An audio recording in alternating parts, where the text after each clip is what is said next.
Welcome back to this channel for practice problems for actuarial exams.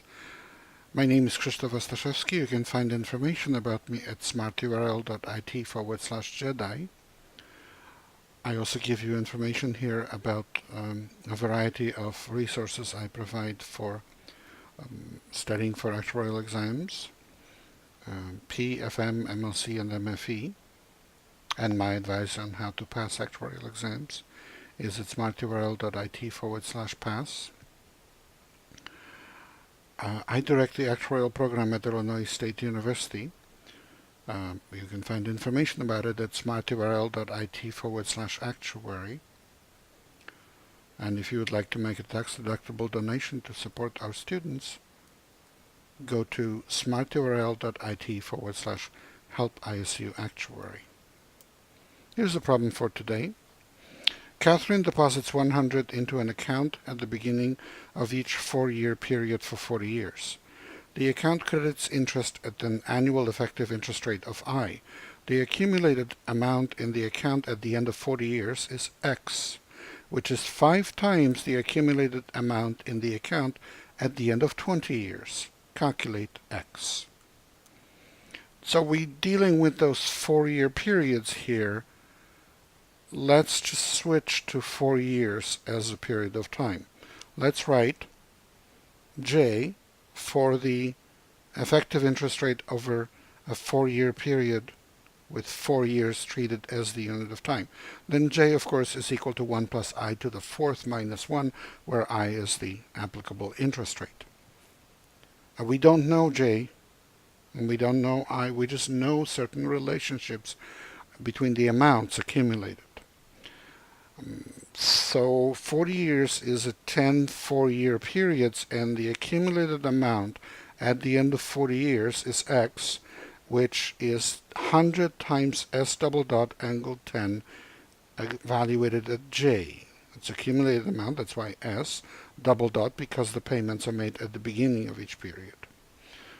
And we know the formula for that. That's going to be 100 times 1 plus j to the 10th minus 1 over the discount rate applicable for j, which is j over 1 plus j. And we are told that this is twice the amount accumulated after, 5 times the amount accumulated after 20 years, which is 5 4-year periods. So this is got to be 5 times 100, which is the payment made, times S double dot angle 5 at J. So 5 times 100 is 500, times 1 plus J to the 5th minus 1 over dj, the same dj, which is the discount rate applicable for interest rate J. Well, the dj cancels, so we basically get an equation that says 100 times 1 plus j to the 10th, the whole quantity, minus 1, so 100 is multiplied by both, but that difference is equal to 500 times 1 plus j to the 5th minus 1, the whole quantity multiplied by 500. And of course 500 divided by 100 is 5, so what we see from this is that 5 is equal to 1 plus j to the 10th minus 1 over 1 plus j to the 5th minus 1, but that ratio, based on the formula that I always like calling the Chechnya formula. So the formula is that a squared minus b squared. If you divide that whole expression by a minus b, then what you get is a plus b, or a minus b times a plus b is equal to a squared minus b squared. The reason why I call this the Chechnya formula is because when I was a kid in Poland, in 7th grade, I was in a mathematical competition, and my teacher told me, "Oh, you better memorize this formula. It's likely to be on the test for the in this mathematical competition," and it was on the test. So I was able to solve everything very nicely. I think it may have been even twice on the test, but anyway, so I took the 2nd place in my region in that mathematical competition, and guess what?